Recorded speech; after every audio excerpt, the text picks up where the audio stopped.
Pleasure that I introduce you to you today, Mel Tidwell. Mel was born in Lakeland, Florida. Mel lived on a small family farm. He was a dedicated musician throughout his school years. He joined the Navy at the age of 18. After submarine training at Groton, Connecticut, Mel was stationed on a submarine in Hawaii. After 10 years in the Navy, Mel left the Navy and started working for Lockheed Martin. Mel traveled the world as an engineer, working on Navy ships in the U.S. and abroad. He left Lockheed in 1996. In 1997, he worked as a boiler technician at Yellowstone National Park. After driving across the U.S. a few times, Mel took a job with Gulfstream Aerospace in Savannah, Georgia. He eventually returned to Lockheed in Huntsville, Alabama in 2003. There he met his now spouse, John Pewitt, who is our pianist and music director. Mel retired from Lockheed in 2017 and moved with John to their home in Blue Ridge.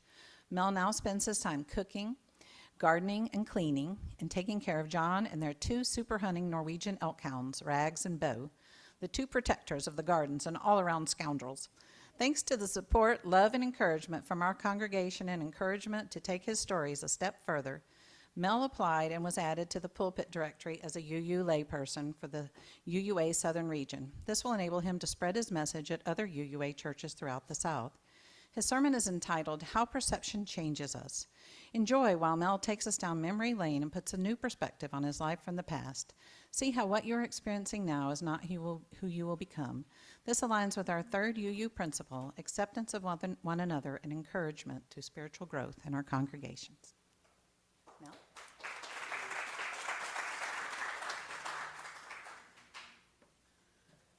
Good morning, everyone. Thanks for having me back again. So, isn't it queer how perception changes us? The word queer, for instance, the original meaning was synonymous for strange or peculiar. According to etymologists, it first entered the English language in the 16th century. The definition remained fairly constant for more than 200 years. Now, the origins of queer as a slur is sketchy, but is believed to begin with John Douglas, the 9th Marquess of Queensberry. Yes, the one that lent his name to boxing rules, and no, I don't know if that's how the term queen started. He gave us the first recorded written example of queer as a slur back in 1894. He found out his son was bed twerking and in a relationship with the author Oscar Wilde. He was certain of scandal and immediately set out to end it any way he could. During the time this court case was happening, a letter surfaced. The Marquess, I love that word, Marquess. Why can't I be one, right? Anyway, the Marquess Douglas wrote snob queers to describe gay men, establishing it as a gay slur. Really? Snob, Mr. Marquess of Queensberry? That's the way I had always heard it, and I don't remember it being used in any other way until back in the 1980s. Once I was far from home and serving in the Navy, I remember the term surfacing among my community as a word of empowerment. It was as if we were saying to Anita Bryant, oh yeah? Well, we can take that word and make it a dish. So many of you will remember the chant from my previous homily. We are here, we are queer, get used to it. Another old perception I have is from the movie The Hunt for Red October. It was originally a book by Tom Clancy, released in 1984. You know, it was about the Soviet Union submarine being given to the U.S. by a rogue Soviet Navy captain. The surface ship shown in the water scenes was a Perry-class frigate, and I served on this class of ship my last 4 years in the Navy and spent 25 years working on them with Lockheed Martin. I have been to more than 40 countries, and yes, I speak food in most of them. I can order a beer and chicken and thank my server. But when I saw that movie, I fully believed Sean Connery had a Russian accent.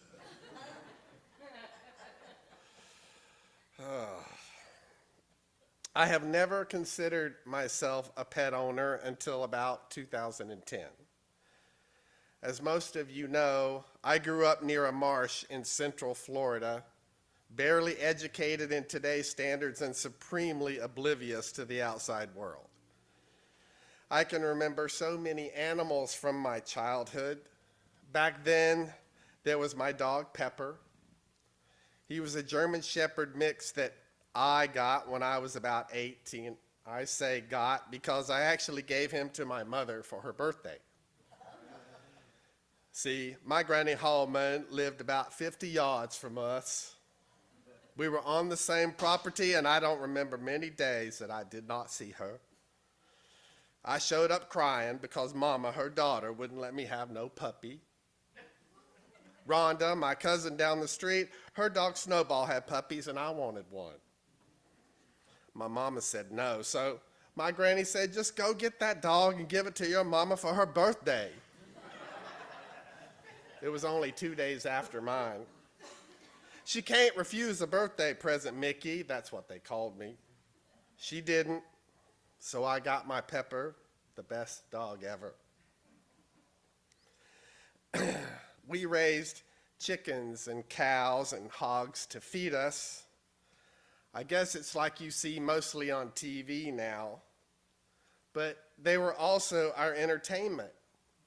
I can remember me and my cousin Shannon in our pig pen, chasing them things in that messy mud to try and see if we could ride them.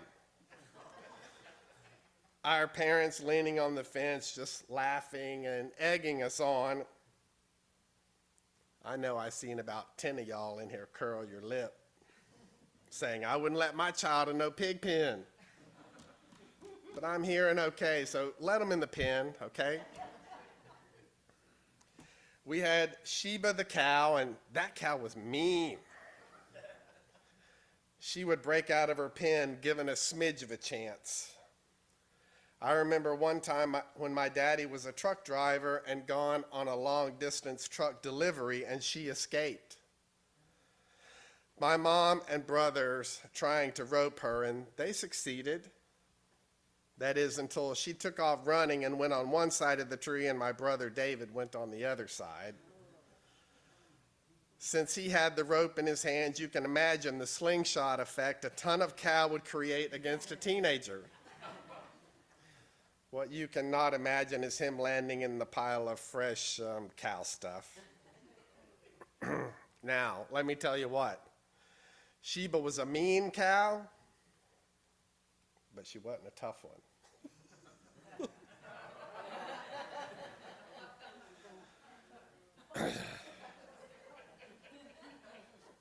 Then there was Betsy. Now, Betsy the cow was our favorite. We fed her ice cream, and she drank Pepsi with my daddy. She would take us for rides on her back. Talk about anthropomorphizing. That dang cow had everyone around fooled for miles. No matter what we did, she would find a way to escape. One night, she was in a wooden pen or corral, and she tried to jump over the fence.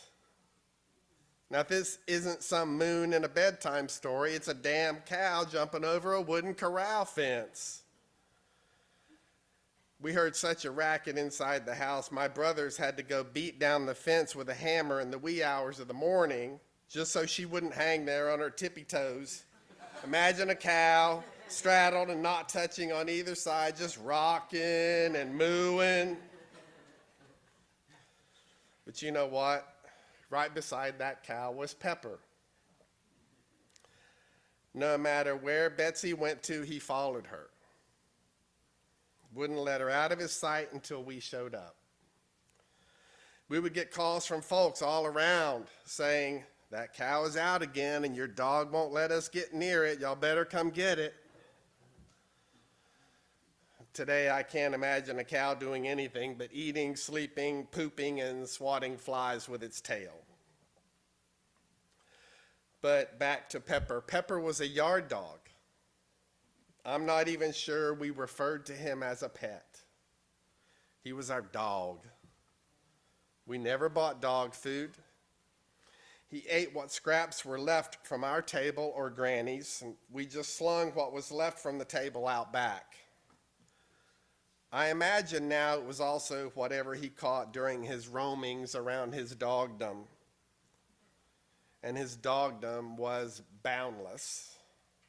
As far as I know anyway, there were no fences. I had never heard of dog protections, restrictions, but Pepper was our protector. We had him until I was in the Navy, and he had a truly incredible story of disappearance and returning years later. But that's for another time. But we had other dogs, Pepsi and Old Milwaukee. I guess you can figure out where those names came from. My daddy drank only Pepsi, and Granddaddy Tidwell only drank Old Milwaukee.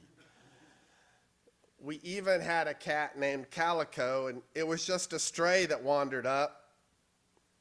But I did an oil painting of this cat whenever I was very young.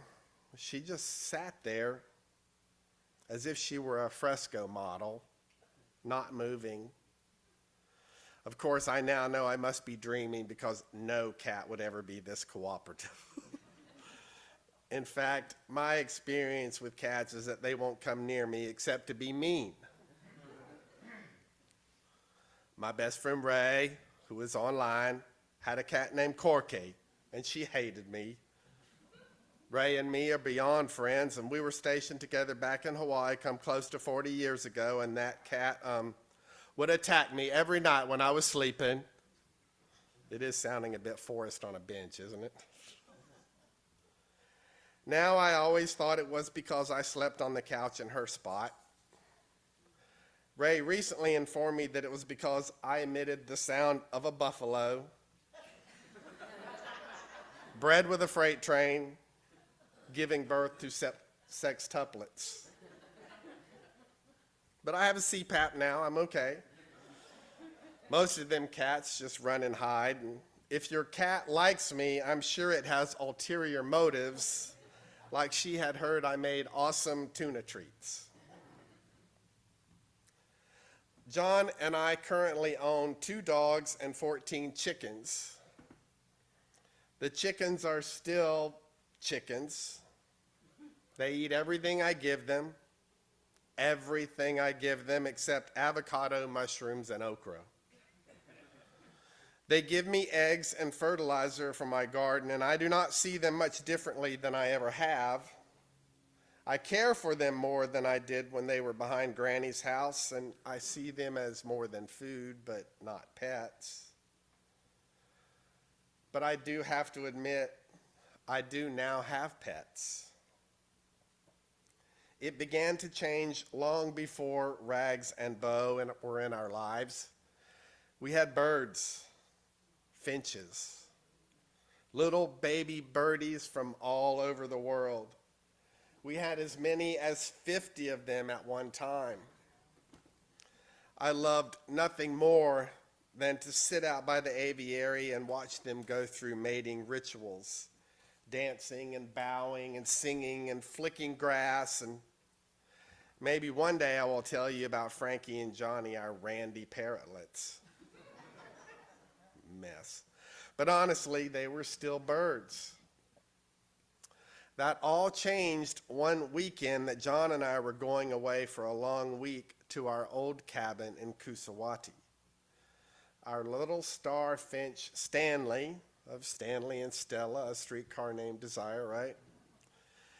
He had an injured wing. I couldn't just leave that poor thing behind. You should hear the adventure that little bird went on with us. I will say that Stanley came with us in a little hospital cage. There was Bike Week in Helen, Georgia, a seminar on starting a bed and breakfast business, big-breasted women in tube tops yelling at their children in the creek. How many times I got to tell you to get out of the creek? You're going to get worms. Then us needing to find a different hotel to stay in. But Stanley was there for all of it, my first real pet. Thanks to hindsight, I now know that's when it all happened. I became a pet person. We loved those birdies and have so many memories with them. A favorite was when our white zebra finch escaped into the backyard and our neighbor, Ronald McDonald, no lie, that was his real name, came to help us catch it. Now here's this big man jumping up and down, flailing his arms and shouting, hoot, hoot, hoot. All the while that man was terrified. If that tiny bird even flew anywhere near him, he would duck like he was hiding from an air raid or something. But now we have our Rags and Bo, our two Norwegian elk hounds.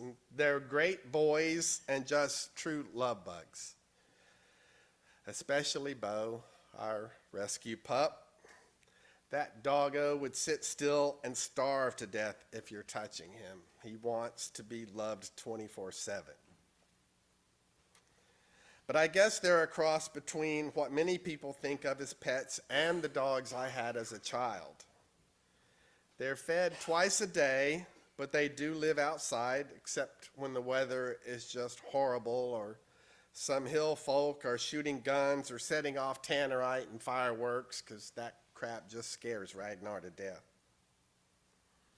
They plunder and pillage, especially at night when the critters emerge on our property, just like a pack of dogs. We often hear them tearing off the porch after something, and yes, they do like to drag them up near the house. Of course, Rags has lately decided that he wants to go hide with his kills. We have looked for him for hours before finding him holed up with a gopher, a groundhog, or a squirrel or something. And yes, sometimes it's a skunk. But that's why we have them, to protect us and our beautiful surroundings. They make sure the deer don't eat the vegetable garden or thousands of flowers we plant and grow every summer. They have a warm, soft bed, clean water, and a good amount of attention. But I'm sure Bo would say, but not enough, Dad. God, dog. When I give Rags a treat, he always runs and takes it off the porch. Then he drops it and looks up to make sure it's safe to eat. Cautious, like a dog inherently is. Now don't get me wrong, they're modern dogs too. Handmade dog treats, homemade dog food. As a matter of fact, Rags is so extra he will no longer eat his kibble dry and plain, like he's some food critic. At a minimum, he needs a warm bacon grease stirred in or a chicken stock to make a gravy, and it's totally my fault, that bougie dang dog. I no longer view food with the same eyes either. So many of you see me as the food enthusiast. If you see me on Facebook, it is all about all you will see. There's the occasional political musing and exciting outing John took me on, or pictures of my gardening. I'm sorry, but mostly you'll see what I had for dinner last night. Perhaps some failed baking attempt, or how well I'm doing at hosting my Airbnb guests. And during my childhood, I was picky and finicky, and I wouldn't even eat macaroni and cheese, y'all. I wanted onions to be eradicated from the earth.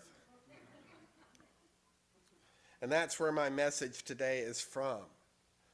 How I am seeing all of these memories. Today, if someone calls me queer, I'm more likely than not to reply old school like, ain't we all? And snap my fingers. Right? After having sat many hours for many nights on a bar stool with a few Russians, oddly enough in Taiwan, shooting chilled vodka and eating Cornichon pickles, I know a Russian accent. I am also a pet owner to Rags and Bo, to Big Brownie the rooster in charge, and even that so-and-so Wyandotte rooster that now has trouble walking after attacking too many people from behind. Did I tell you that I make them chickens a homemade treat mix? Really? Homemade treat mix for dang chickens. I am probably beyond pet owner now and into weird animal person on the corner. Do I need to describe my attitude on food? P.S. Refer to any conversation I have had with any one of you for more than 2 minutes that didn't include it. How many Adele fans are here today?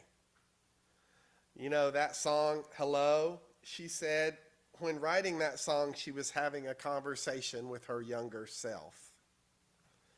Do any of you do that? I find the older I get, the more clarity I have on my life. I find myself able to share some of my life stories that I lived through, but never really thought about how they have shaped me. That change of perception, that's my message.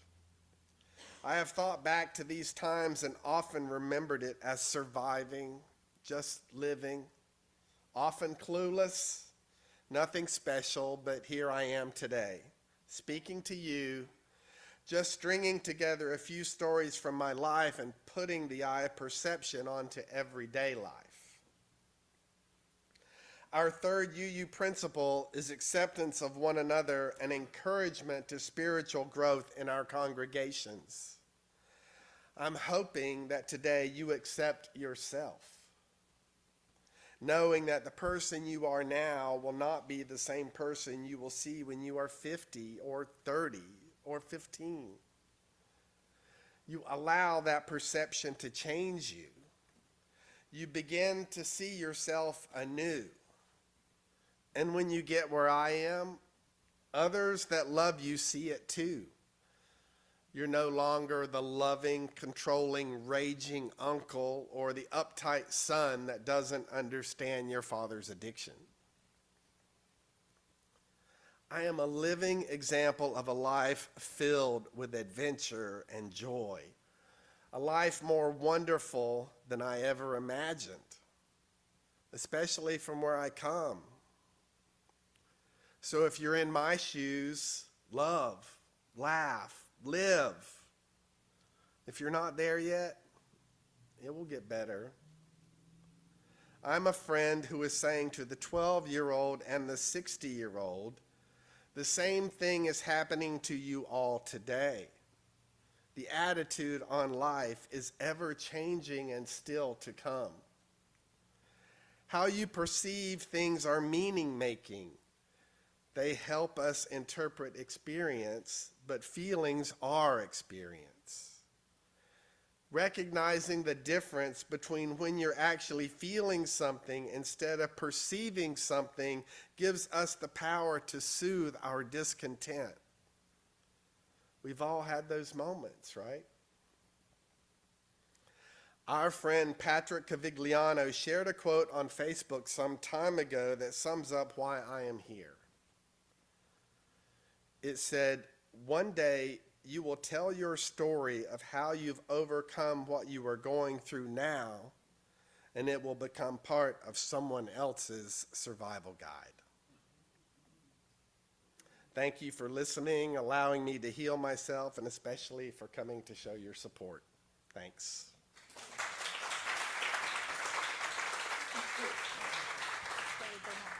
Do we have anyone